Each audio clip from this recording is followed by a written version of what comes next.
Finlay was in the lands of Caelid, roaming the scarlet rot-filled lands, dragging her blade across the floor when she'd notice you. What are you doing here? Finlay was suspicious of this man. She hadn't encountered much of any living person in Caelid. He looked young, but with a tragic look to him. Are you lost? Oh, I am not lost. I am a jester. Finlay was unfamiliar with the term Chester, but she found a faint sense of comfort hearing the word. A Chester, you say? How did you come here?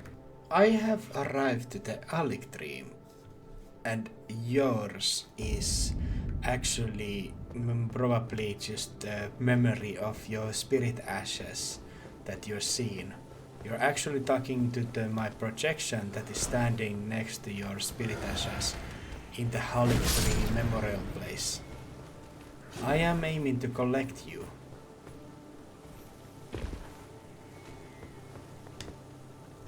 What? How is this man saying things that make no sense to her? Her head was spinning by all of this information, but a certain sentence stood out to her. Collect me? What do you mean, collect me? Quite literally collect like an object. This was starting to piss her off. Who did this man think he was? An object? She clenched her jaw at his words. I am not an object. I am a person. What could you possibly want to collect me for anyway? Well, okay, you are a person, but your form is not anymore physical being. You are ashes, toxic ashes, and only get taken the form of a human being after I have used some of my mana or vitality to summon your form back to the world. This man is being extremely confusing and it irritated her. But, so you're saying by using mana or your vitality you can summon my form? Why would you want to do that? Why would I want to do that? Everybody asks that question.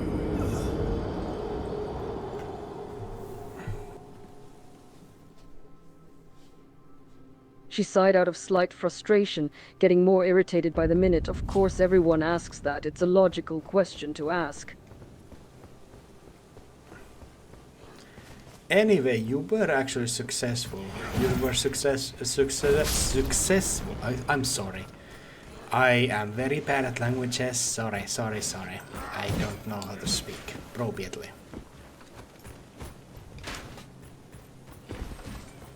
Her irritation grew to full annoyance. This man's way of speaking was strange. I was successful. What do you mean I was successful? You are right. You are terrible at speaking. You don't need to apologize for it. Just speak properly if you know how to. That's just it. It is that I don't know how to. I am actually... Okay. Let's start again. I am currently in the place of the Halic Tree. Your home. She rolled her eyes as the man began to speak again, but perked up at his next words. The Halic Tree? You're in the Halic Tree? Where exactly? The side of it, I think. There's a lot of like a great pale marmor like structures everywhere, and these soldiers with the pale costumes and golden crowns over their heads. Soldiers with pale costumes? They were her fellow Clean Rock Knights. Ah, I know where you are now. I know that area. It's surrounded by Clean Rock Knights, correct? Them too. But these are the more normal soldiers that I'm facing. She was a little surprised the man was handling himself against Clean Rock Knights. They were no pushover to take on. You're doing well for someone to be fighting off Clean Rocks. They're some of the best warriors in the Halic Tree. Oh, that we agree on. Regarding to the lore, they are. Wait, what? Lore? This man was getting confusing again. What on earth did lore mean, lore? What are you talking about? What is this? Lore. But anyway, you were successful carrying out Millennia from the battle with Radan. You were able to save her and bring her back to the Halic Tree. She's at sleep and doesn't know that you did the sleep for her. But don't worry, I do. And that's why I want to collect you, save you, so to speak. The woman was growing more confused and worried for her queen. She had to get back quickly. The words were filled with worry. You said she was asleep. She's okay? You're not harming her in any way, correct? That is not plan currently. But yes, I opened the chest and there you are. Clean Rot Knight Finlay.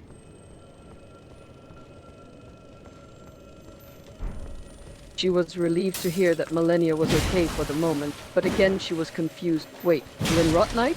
What's Glenrot Knight? And what do you mean by opened a chest? I opened a quite literal chest. That was not metaphorical speech. It was just a chest. And there were a box of ashes and Clean Rot Knight Finlay, that is yourself, is now on my possession. Couldn't believe this. She was in a chest? She had so many questions, but first she wanted to confirm something. Wait, are you saying you opened a chest and inside that chest was a box of ashes and in that box of ashes was me? The Glenrot Knight Finlay is in your possession? Yes, that is yourself. Currently you are... I will summon you actually now. It is a lot more proper. Hello, there you go. You do the sign of the Clean Rot Knight magics or something. I don't know quite literally what it was, but I appreciate it. Thank you. She was confused yet again about the man's words, but focused on the second half of his sentence. Wait, did you just command me to sign the Clean Road Knight magics? I'm not sure I even know how to do that. Well, you're able to do that. I am now standing right in front of you and you're just standing there. You have a rapier and a hollow sight. She realized that by her side, clutched in her hand, was her rapier and shield. Ah, I see. So right now you're really here? You're in front of me? Yes. Guilty hood, official's attire, eccentric machetes, and consort's trousers. Weapons of choice are Miquela's sword and the Erdtree seal. She was confused. This man was speaking far too much too fast. She held her hand up, signaling him to stop. Just slow down. You just spoke way too fast. Can you repeat that last part? But much slower this time. Okay, tell me what you did understood. She thought for a moment about what he said. You said something about a man named Consort Strauss, and then you mentioned the weapons of choice were called Miquela's sword and Erdtree seal, and that you were wearing a... She tried her best to recall all the words she could remember. Guilty hood and something about eccentric machetes. Quite sure, but for your knowledge, I was just describing how I looked. I am quite simple garments actually, and I just use a simple sword made for Miquela's knight. It is very beautiful weapon, but it had had any masters. And my attire is just official's attire that is blue and with the golden runes, and I am using Guilty Hood. She looked the man up and down, taking in what he described himself as. He definitely had an interesting appearance. She focused on the one piece of what he said that confused her. Guilty hood? What do you mean by that? Guilty of what? I impressed Frenzied Flame. She raised an eyebrow, a mix of curiosity and disbelief in her expression. You impressed the Frenzied Flame? As in the 3 fingers? The Frenzied Flame is what you mean, correct? Oh yes, and just suddenly I have lost a dear friend also, here journeying to Millennium's place. I have collected this golden needle from her corpse, made by Miquel the Kind, and in order to that the fork and if I were to cleanse the frenzied flame from my eyes, I need to bring her the needle to Millennia's corpse and turn it into a stronger version of itself. She was quite puzzled by the man's words. So you're saying that you need to cleanse the frenzied flame from yourself, and to do that you need to bring the needle to Millennia. Is that what you're trying to say? Quite much, but I don't think I will be doing that either, because before doing that, even to cleanse the fire, I needed also to, how to say, burn the earth tree. He was more confused than ever. Burnt the air tree. What on earth is that supposed to mean? Burn the giant golden tree. That last sentence shocked her. You're going to burn the giant golden tree? Why on earth would you do that? I don't want to do that, but if I want to save myself from the frenzied flame, I would have to. And I would have to kill Millennia and bring Mikuela's needle to her corpse.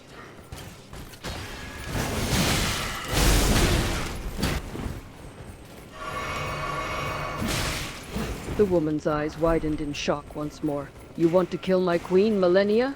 And bring Mikuela's needle to her corpse? You can't be serious. It is one of the options. I don't like it. I might not do it even. She let out a weary sigh, her expression one of frustration. So you haven't actually decided what you're going to do yet? Well, problem is, if I don't do that, eventually I will just die off, because I have the frenzied flame, and it will quite literally burn my body and my soul away. So it would be a quite literal self-sacrifice. She ran a hand through her bangs, trying to process all this new information. And you're saying the only way you can save yourself is by killing Millennia, or by killing yourself? Only killing Millennia and burning the earth tree, I might save myself. Yes. The woman was getting more and more frustrated by the second. Have you considered not doing either of those things? Maybe there is another way. Maybe.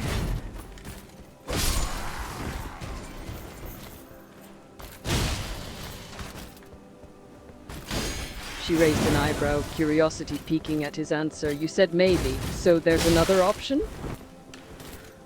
Well, if I could bring the needle to Millennia peacefully, I might be able to do it that way, but I don't think she will be peaceful. I think she will just attack me.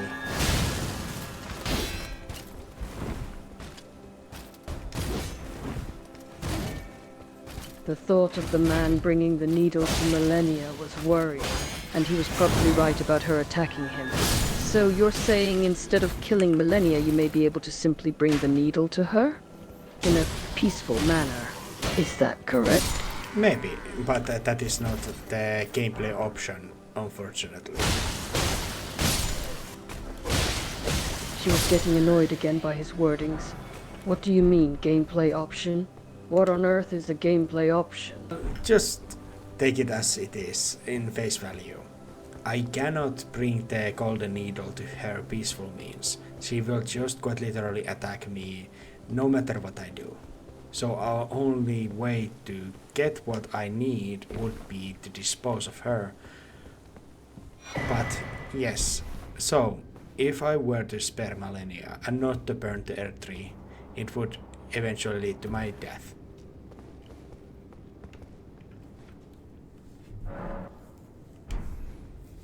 Finlay sighed in frustration as she ran a hand through her bangs again.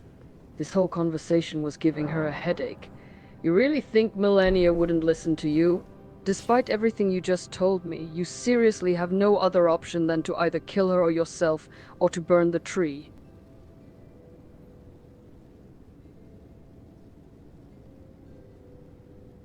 Okay, I don't know. I do not know. She let out another exasperated sigh. This man was so frustrating. She was growing more tired of this conversation by the minute. You really don't know if there's any other way. Are you telling me this is the only option you have? No other ideas? Okay, I am actually trying to think.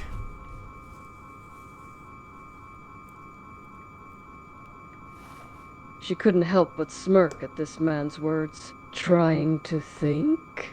He was the one with the answers. Ah, so you're actually trying to think, are you? That's a start? I got nothing. She chuckled slightly sarcastically, running a hand through her bangs. She was still annoyed, but at least she was a little amused. Got nothing, huh? Well, that's a great start. I suppose I can't expect much from a man who speaks the way you do. Well, I don't speak your tongue as my native language, so forgive me for the difficulties that I possess. She let out a small scoff at the man's words. I understand you may not be fluent in this language, but your way of speaking is very peculiar. It's not just the language barrier. It's as if you're speaking in riddles or codes. Well, that is also true because I have very collective interests. I have only managed to learn certain amount of words that form my speech patterns. It is more of an act, more or less, if I were to describe it by anything. When I speak, it is like acting, and I only know a certain amount of words that might turn my speech patterns into some more scriptic and more of a not manageable way. She raised an eyebrow, taken aback by the man's words. So you're saying your way of speaking is like an act? Are you trying to say you use a certain number of words, but then you're saying it turns your speech into an unmanageable way? It's a very confusing concept to grasp. The point is, I know some very heavy and difficult words, but I don't possess the, how to say, natural capacity to engage in the casual conversation than the native speaker. For myself, I do possess also difficulties of the things that I don't find interesting. And after about 20 years or a little bit less, I have learned this much so I can manage to speak this language as I do, the way I do. And trust me, I am doing my best. She considered his words for a moment, sighing once again. She was starting to feel a bit of sympathy for the man. So what you're saying is, despite knowing several difficult or heavy words, you find it difficult to engage in casual conversations. And you struggle with certain topics that you don't find interesting. You've been learning for around 20 years, and have learned to speak as you do, even if it is in a peculiar manner. Yes, I'm a little bit special by birth. She couldn't help but let out a small chuckle. Well, I'll say, you're definitely... What? Go on, say it. Finlay raised an eyebrow at his response. Say what? I think it's better left unsaid. Oh, come on, say it. She gave in, sighing. Fine, I'll say it. You're definitely different from most people, to put it in polite terms. I think it is more about because I have a little bit spectrum-like traits to myself. Finlay raised an eyebrow, tilting her head slightly in curiosity. Spectrum? Do you mean like being on the autism spectrum? Yeah, here and there, yes. But I don't want to go too specifics. Those are more about personal information that I don't really want to speak about. But yes. She nodded in understanding. I see, I won't pry then. Some things are meant to be kept personal. Do you also possess some spectrum habits or things to you? Or are you just, without those? She thought for a moment, contemplating her words. To be honest, I'm not entirely sure. I've always been a bit different, if you will. But I've never really thought about whether I possess some spectrum habits, as you put it. I just consider myself a bit eccentric. Fine enough, fine enough. By the way, I made you a little bit stronger. Your spirit assets are now level 7. Because what are the knights that I disposed of? Wait a second. The Holic 3 knights. And those guys defeated your form quite easily. But not now, because I have made you stronger. She couldn't help but chuckle again, a mix of surprise and amusement in her expression. You did what? Made me stronger? Leveled me up like I'm some sort of video game character. Using the flowers to making your spirits more potent. She was still a bit surprised, but more curious now. Flowers? You used flowers to make my spirits more potent? How did you... Do you have some sort of magic? I have a good friend named Roderica. She's a spirit tuner. She helps me with this stuff. She nodded thoughtfully, her eyes lighting up in recognition at the name. Ah, you're a friend of Roderica, are you? She's quite something. She helped me in the past. Wait. She looked the man up and down before her eyes widened in realization. You're Hannes, aren't you? Yes. Yes, I am Hannes. She let out a small scoff at this point, amused more than anything now. Wow, I should have known. Only you would be weird enough to randomly level people up and give them flowers. That is quite funny. But thank you. I do the political bow. She chuckled at his words, amused by his formality. Oh, the political bow, eh? How very distinguished of you. Polite bow. Like polite, very kind bow. She continued to chuckle, a smile on her face. I see, a polite, very kind bow. You sure know how to show your manners, don't you? Absolute manners, yes.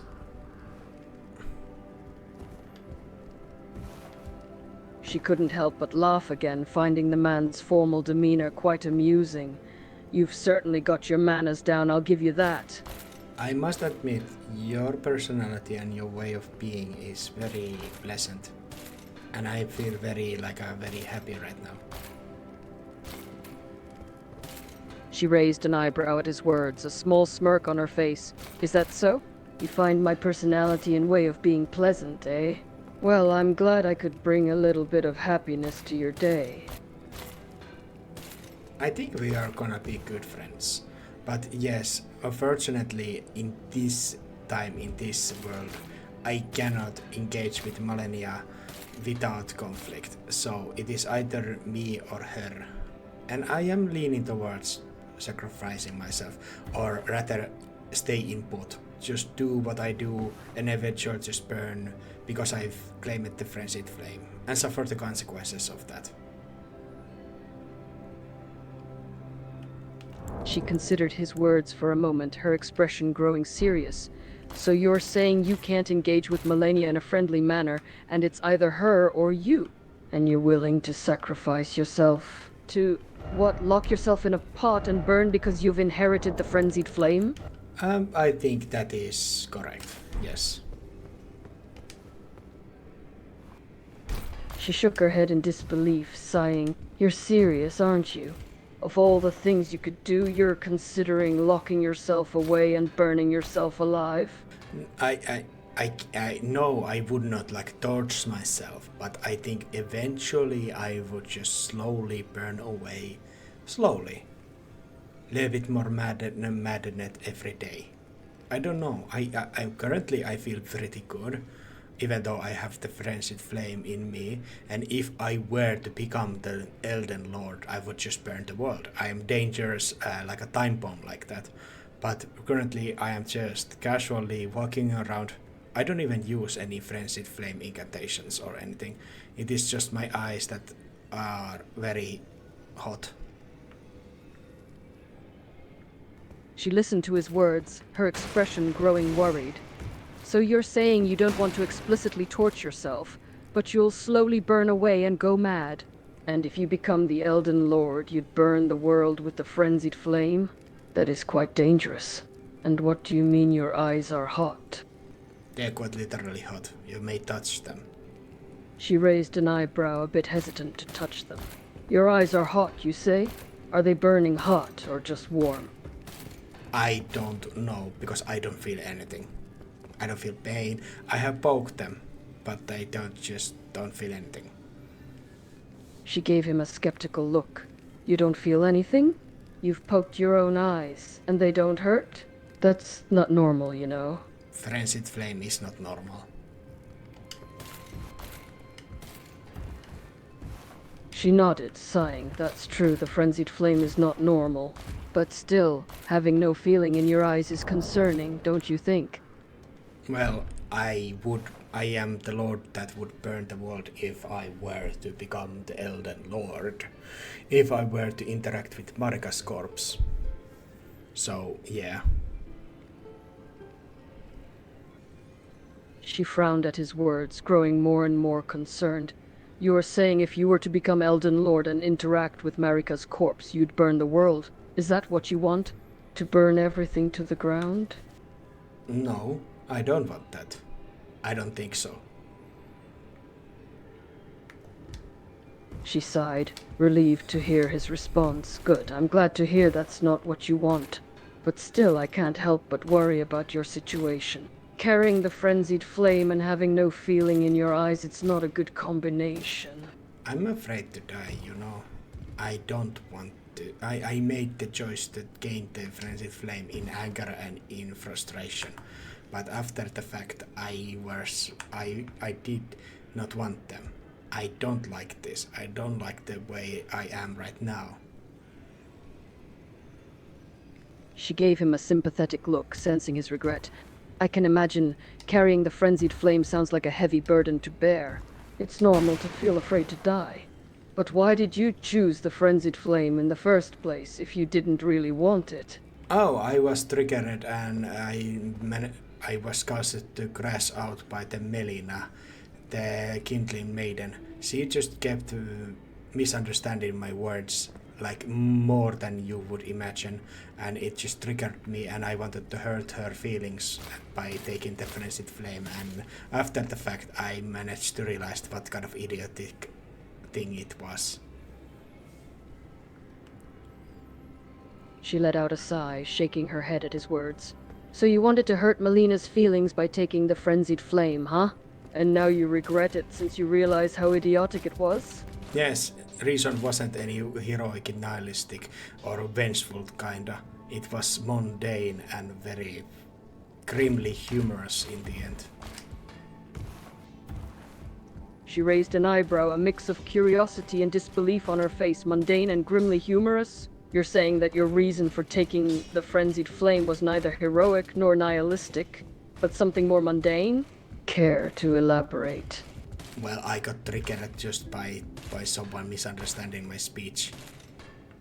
Or it was a more of a one pile of a straw that was part of the larger pile, and that larger pile just broke my metaphorical back, I guess.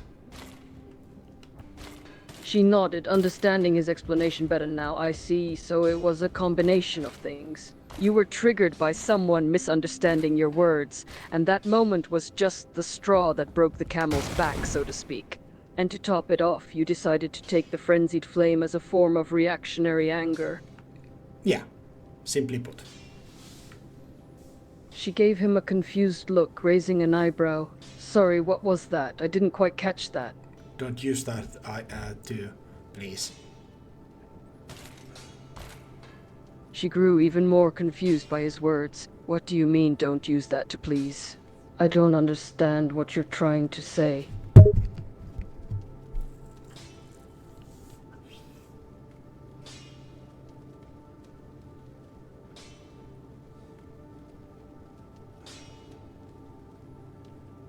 Please don't start misunderstand my words too. Don't you too start, please. She shook her head, a bit exasperated now. I'm not trying to misunderstand you, I just really don't get what you're saying. Just speak plainly, please. Well, this was exactly it what drove me to claim the frenzied flame. This exact thing. This just happened like 100 times over. Can you imagine? This misunderstanding stuff. She let out a sigh, rubbing her forehead in frustration. Yes, I can imagine how frustrating it can be to be misunderstood. But I'm sorry, could you please elaborate on what you mean by this exact thing? And this happened like 100 years ago? I'm trying to understand, but it's a bit difficult when you're being so vague. You just now are misunderstanding my words here and there. And I just wanted to point that out that you too are misunderstanding my words, just like any other person here did.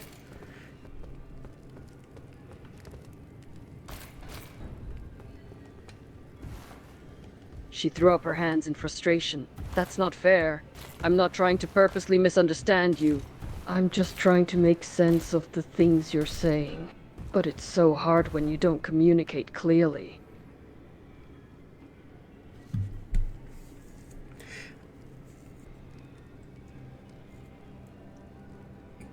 What would you have me do? She took a deep breath, trying to calm herself down. Just try to be clearer in what you're saying. Don't speak in riddles and metaphors. Say what you mean and mean what you say. It would make it a lot easier for me to understand you.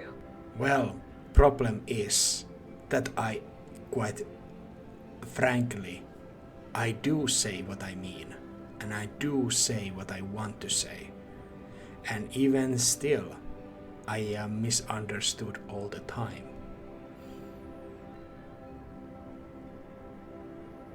She sighed, understanding his frustration now. I see. So even when you express yourself clearly, people still misunderstand you. That must be really difficult to deal with. But the thing is, if people keep misunderstanding you, then it might indicate some issue with your communication. Perhaps. Yes, it is most definitely it. But it still sucks, and not underestimating it, it really sucks. Like really, really, really, it really sucks. She nodded, agreeing with him. I can imagine it must suck really badly. It must feel very frustrating to not be understood, despite communicating as clearly as you can. But it's important to remember that misunderstandings happen, and it's not always your fault if others don't understand you. Maybe you just need to find people who are better at understanding you. I am trying. Do you know what we are actually now doing?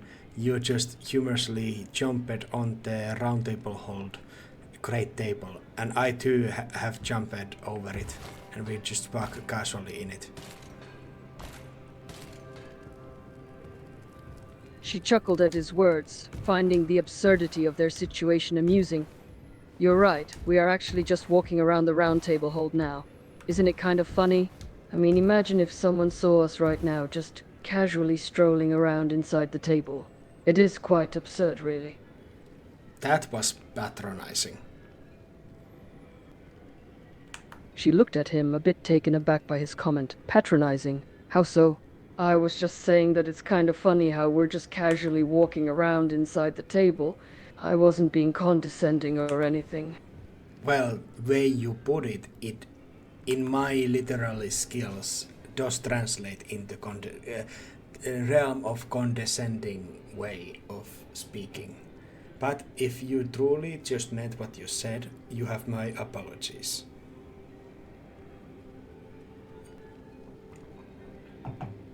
She shook her head, understanding his point. No, sorry, it seems I really need to work on my communication. I didn't mean to be condescending at all. I was genuinely just amused by our situation, but I understand how my words could have come across that way. So yes, I did just mean what I said. No patronization intended.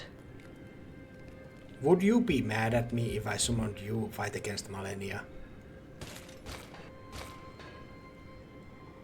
She smirked, amused by the question. Summon me to fight against Melania, eh?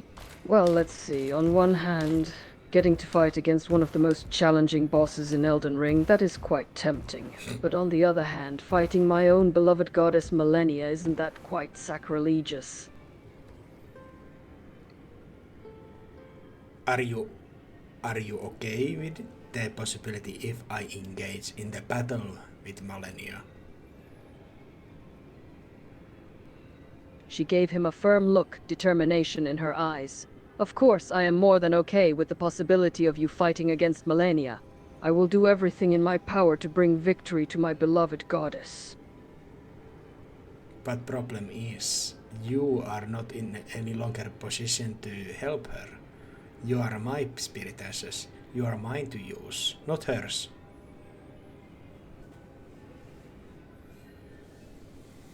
She frowned at his words.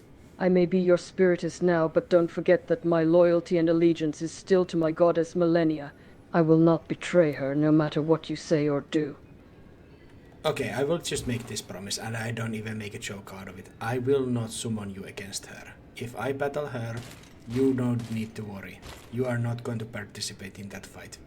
Your loyalties remain intact.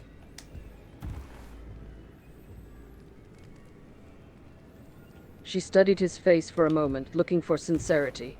You promise not to summon me against her? Very well, I will trust your word then.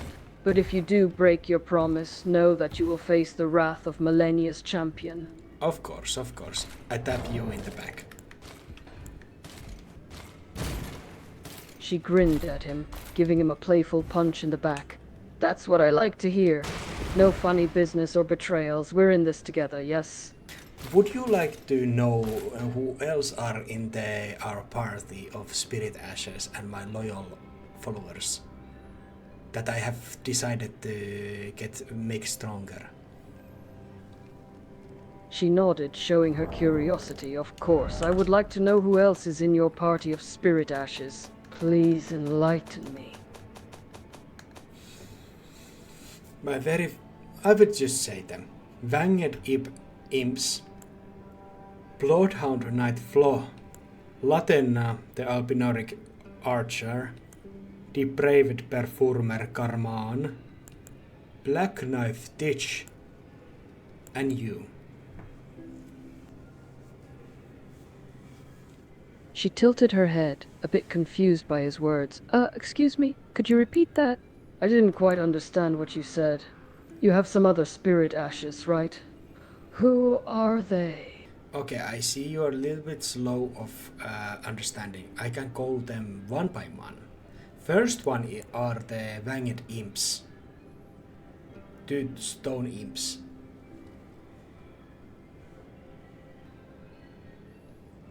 She nodded, trying to understand his words. The Venged Imps and the Stone Imps, all right, got it. And what about the other spirits? Bloodhound Knight Flo. She nodded, familiar with the Bloodhound Knight Flo. Yes, I know the Bloodhound Knight Flo.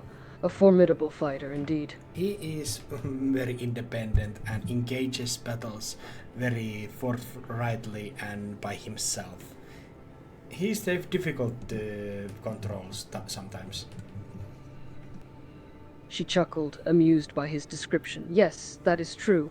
The Bloodhound Knight Flo can be quite independent and bold in battle.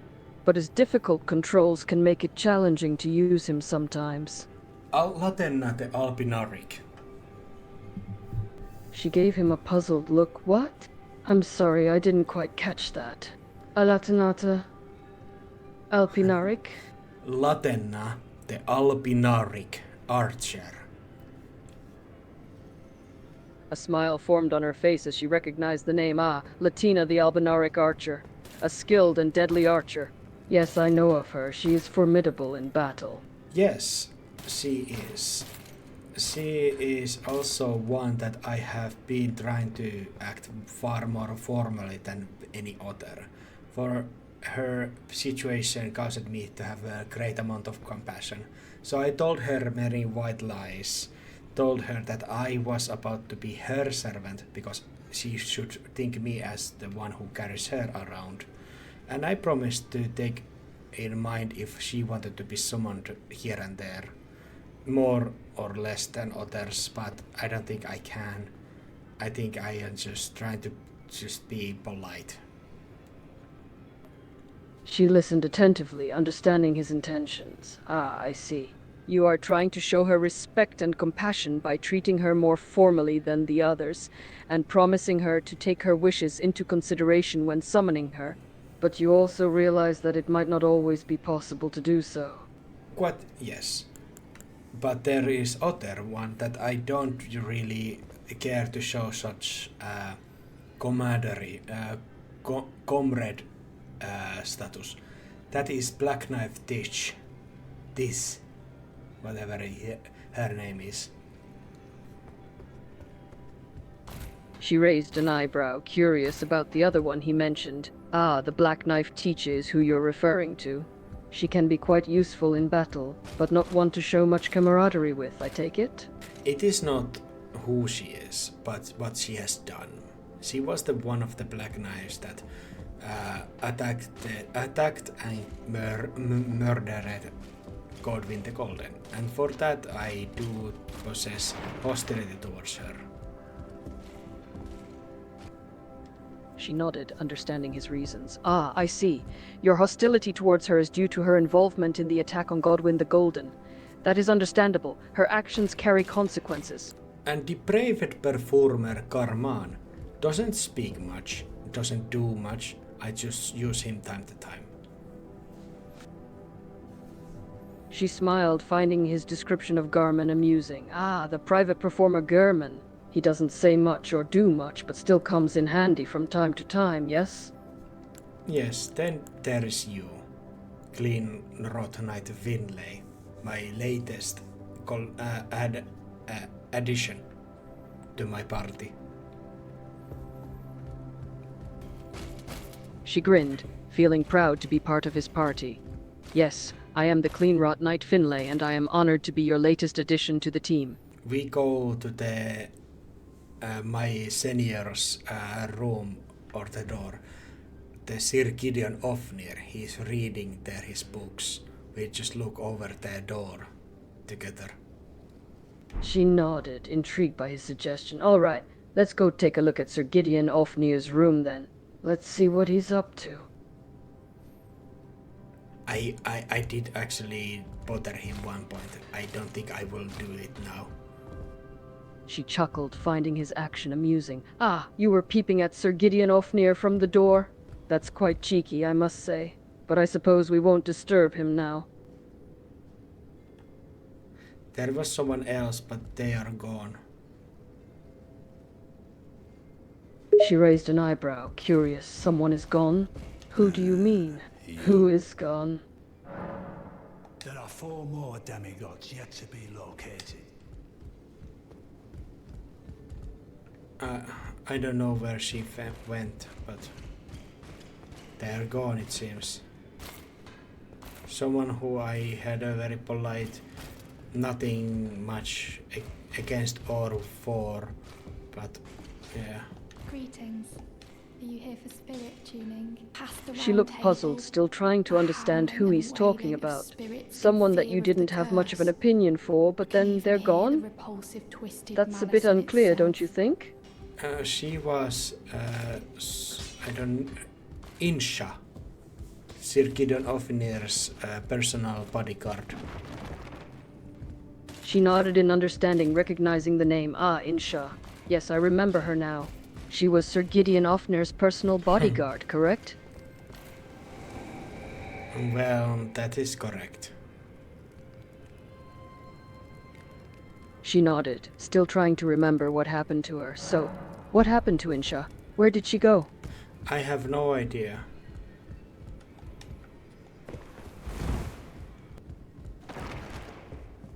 She looked at him, slightly frustrated by his answers. You have no idea where she went? Then how do you know she's gone? Well, she's always here in Round Table Hold, next to one pillar, but now she's gone, so some reason. Sad, very sad, but what you can do. She sighed, agreeing it was a bit unfortunate. Yes, it is sad. Insha was always standing by that pillar, and now she's gone without a trace. I wonder why she disappeared all of a sudden.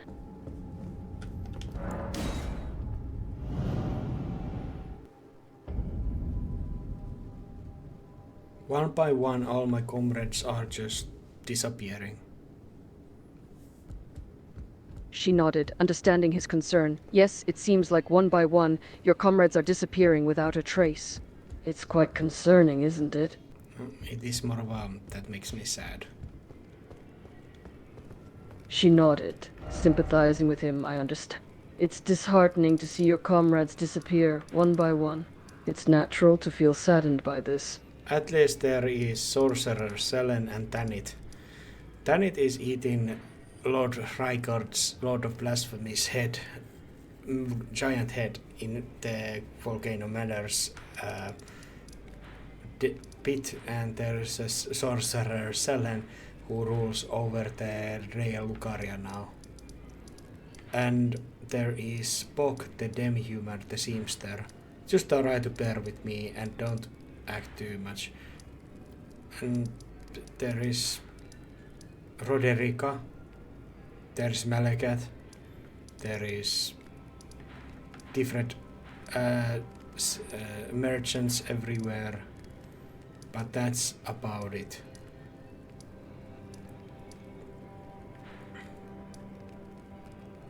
She nodded, trying to remember all the new information. All right, so there's Salen, the sorceress who rules over Liurnia now.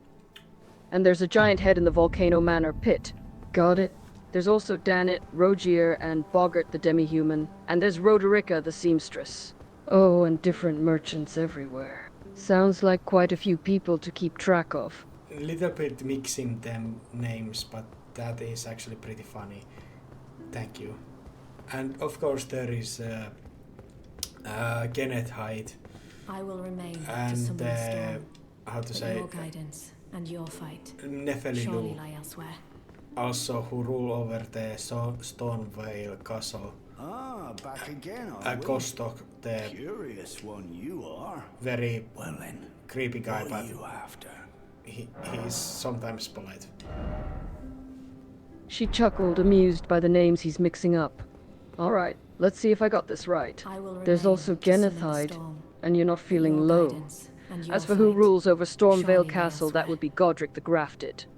Oh, and there's a For the creepy time guy, being, Gostock. He's I sometimes shall command polite. the- She raised an eyebrow, curious about what happened to Godric. What? Godric is no longer among us. What do you mean by that? Did something happen to him? I happened to him. She looked at him in surprise. You have been to Godric? So you know what happened to him, then? Let's go fight against his loyal soldiers. She nodded, ready to take on Godric's loyal soldiers. All right, let's do it. Lead the way. We fight against the giant and red-hooded mercenaries. She faced the giant and red-hooded mercenaries with determination. All right, let's show them why we're here. We'll take them on together. We make short work of them and we move on and continue. She nods in agreement, continuing onward. You're right, we took them down quickly. Let's keep moving and see what's next. There are a couple of hawks that are more of a difficult thing. And I use projectiles against them. I don't really care to have them fly around. She nodded, understanding the advantage of using projectiles. I see, using projectiles against them is a smart move. It keeps us at a safe distance and allows us to take them down from afar. Yes, I will be summoning you shortly to the other place that has a lot more those red-hooded fellows. And stuff. She nodded, ready to be summoned if needed. All right, I'll be ready to join the fight once you summon me. Just let me know when and where. She chuckled softly, feeling a sense of contentment. I'm glad to hear that. I enjoy our conversations, and I'm glad that I can bring some positivity and friendliness into your experiences. I will engage and let you have at it against the dog and the omen. She nodded, ready to face the dog and the omen. All right, leave it to me. I'll hold them off and leave them vulnerable for you to attack. Omen is very strong. You are struggling against it a little bit.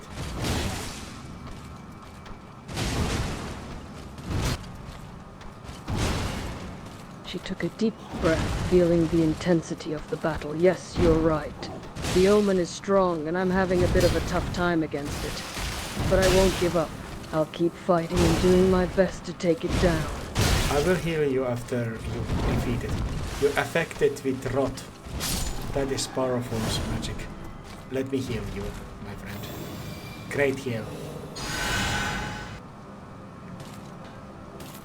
She breathed a sigh of relief as the healing spell takes effect. Oh, thank you. Your healing magic is powerful and it feels much better now. Great yell? I'm not sure what you mean by that. I grant you also the golden vow and a blessing of the earth tree. And now I will lead you against the red-hooded fellows. She nodded, appreciating the additional blessings. Thank you, those buffs will help immensely. Let's go take on those red-hooded fellows together. I will just aggravate them and let you fight against them. She nodded in understanding, bracing herself for the battle ahead. All right, I'll do my best to deal with them while you aggravate them. Let's begin. You're disposing of them quite nicely, actually. That is very nice.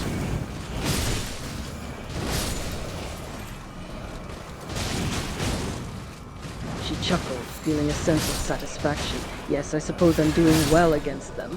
I'm glad you're pleased with my performance. I'll keep it up and take them all down.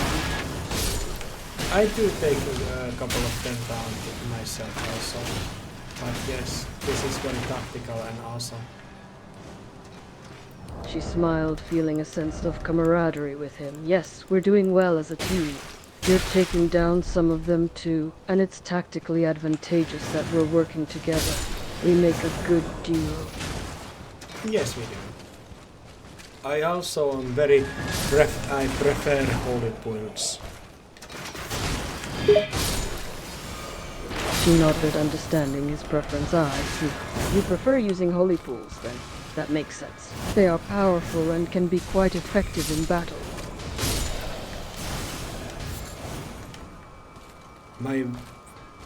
My weapons of choice were actually formerly the halosite that you are using, but I decided not to use it anymore because I wanted to limit myself to the certain weapons that I found more of a personally appealing. She raised an eyebrow, intrigued by his words. I see. So you used to use Haligtree weapons as well? Interesting, and you decided to limit yourself to certain weapons that you found more appealing. That's quite unique and admirable. I think I have become kinder after I embraced the frenzied flame, funny enough. She looked at him, somewhat surprised by his revelation. You have become kinder after embracing the frenzied flame? That's quite a contrast, given the destructive nature of the flame. How has that transformation come about? Just how I feel, how I act. She listened intently, trying to understand his perspective. I see. So it's more about your feelings and actions, rather than any external changes. It's fascinating how embracing the frenzied flame has had such an effect on you in that regard. She chuckled softly, amused by the sudden sneeze. Oh, you sneezed quite loudly there. You caught me off guard with that one. She blushed at his compliment, feeling a bit flustered. Oh, thank you. I appreciate the kind words. I'm glad you find my actions cute. I am just thinking where I should go next. Basically, there is nothing to stop me from getting into the Malenia's great place. She nodded, agreeing with his observation. You're right, there doesn't seem to be much stopping you from venturing onward. And this is a great place indeed. There's so much to explore and discover. I'm just thinking if I want to more about... I can try to engage with Malenia while she attacks me and speak to her while she's attacking me. It might get a little bit more difficult, but I might I want to challenge myself. She pondered for a moment, considering the idea. Well, that's definitely a bold move. Engaging with Millennia while she's attacking you and trying to communicate with her could be quite challenging. But if you're up for the challenge and want to push yourself, then by all means go for it. Just be prepared for the difficulty. Well, if I don't know why I'm playing this, how to say, reserved towards her or about Millennia, even though she has destroyed it Gaelic.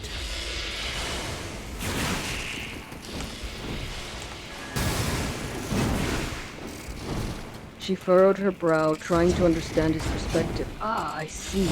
It sounds like you have some reservations towards Millennia and the Millennium, even though they have been responsible for some destruction and killing. Is there a specific reason why you feel this way?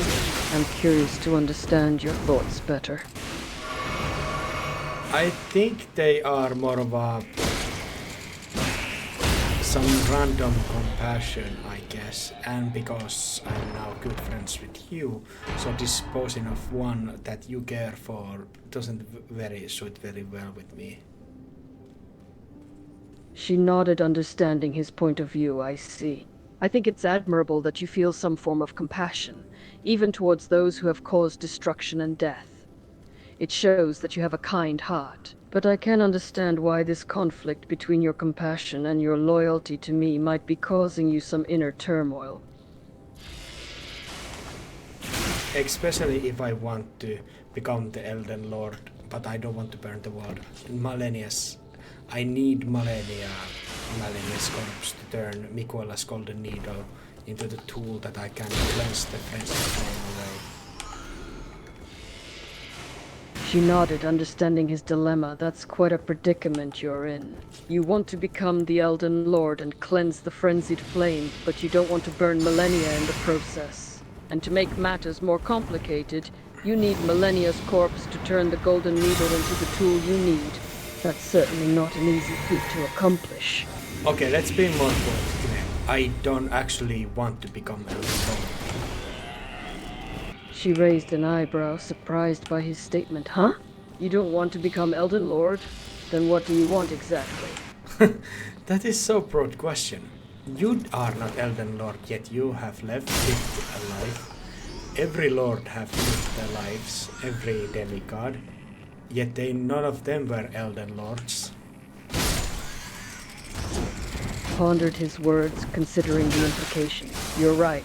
Becoming Elden Lord is not the only goal in life. It's true that every Lord and demigod has lived their lives, yet few have reached the title of Elden Lord. Perhaps the journey is more important than the destination, and I still have my own path to forge. I think I know what I will do. I do have a home where to go if this Elden Lord business doesn't work out. Also, she smiled, curious about his plans. Oh, really? You have a home to go back to if becoming Elden Lord doesn't work out. That's comforting to know. May I ask where this home is? I think it will be Rea Lucaria. For there is the Selente Witch, who has been one of my closest allies and my mentor in some regards. She will never get her wish too, because I know for a certain if I were to find Sulat and activate the primeval current that she talks about a lot, she would turn into the magical horrific ball and it would be end of her.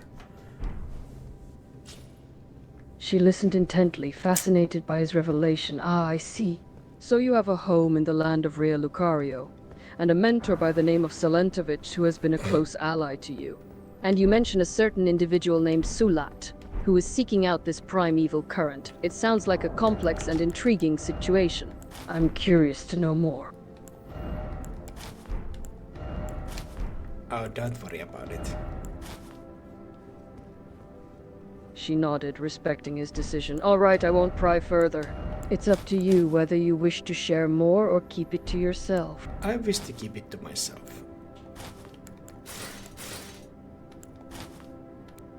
She nodded, acknowledging his choice. I understand.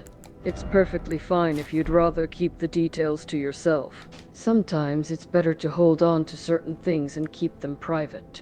I respect your decision. She nodded, understanding his sentiment. I see. So you were contemplating wearing them, but the memory of Melina stopped you. I understand. It's important to choose attire that doesn't bring up unwanted associations.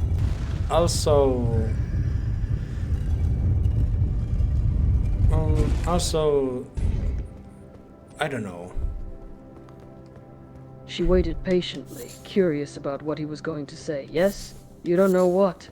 I have been disposing every demigod that I have come across, but I have also spared their souls in certain ways because their great runes do hold on their parts of their soul, and it is up to me if I cleanse those great runes from their wills and minds. She listened intently, understanding his stance on the demigods. Ah, I see. So you have fought and defeated the demigods, but you have also spared their souls in some form. And their great runes are in your possession now, and it's your decision if you cleanse those runes of their former owners' wills. A thought-provoking method of dealing with them, indeed. Malenia is right behind this golden walk wall. She noticed the golden veil that separated them from Melania. Yes, you're right, Melania is just behind this golden veil. We're so close to her now. Have you changed your mind about fighting her? She had been conflicted about fighting Melania, but she felt a resolute sense of determination now. No, I haven't changed my mind. Let's go confront her. I'm ready. No, you're not ready. I will not use you against her. I don't dare to. She was taken aback by his words. What do you mean? I can handle myself. I'm strong and capable. Why won't you let me fight her? You saved her. I would not like to have you to be part of her disposing of her mortal form. She understood his point, but she felt a bit restless. I see. You're concerned about me being the one to bring Melania to her mortal end. But I can fight alongside you without causing any permanent harm. I won't be the one to deliver the final blow. Let me help you. I think you're in the... I don't think you're in your right mind. You do not want to betray her like that. I won't allow that. She was taken aback by his sudden claim. What do you mean by that? I'm not a duck and I'm perfectly rational. How am I betraying Melania by offering to help you fight her? Oh my god, you're so fucking cute. I said I will make the decision not to make you betray Melania, but you start talking about you're not being a duck. I'm not cute, I'm a fighter. And I'm not planning on betraying Melania. I'm just offering to help. You're very precious to me now. You're a very precious friend.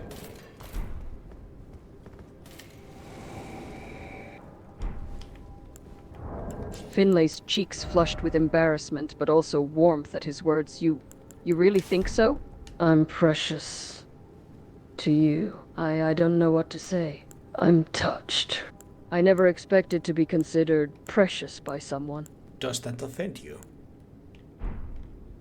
She shook her head. No. It doesn't offend me at all. It's actually quite the opposite. It's nice, I suppose, to be valued and cared for. Hey, you're welcome. Thank you. It means a lot. I'm glad you think so highly of me. She looked at him, surprised by his decision. Alone? But we have fought together so far. Why do you want to go alone now? She nodded, understanding his reassurance. Ah, I see. You want to go alone, but you will summon me if needed. And since you are immortal, it shouldn't be too risky. I trust your judgment. Okay, I'm not immortal, but I am very tenacious. I can come back from many deaths. By the grace of the Earth Tree and Grace. I see. She chuckled. That's quite the advantage.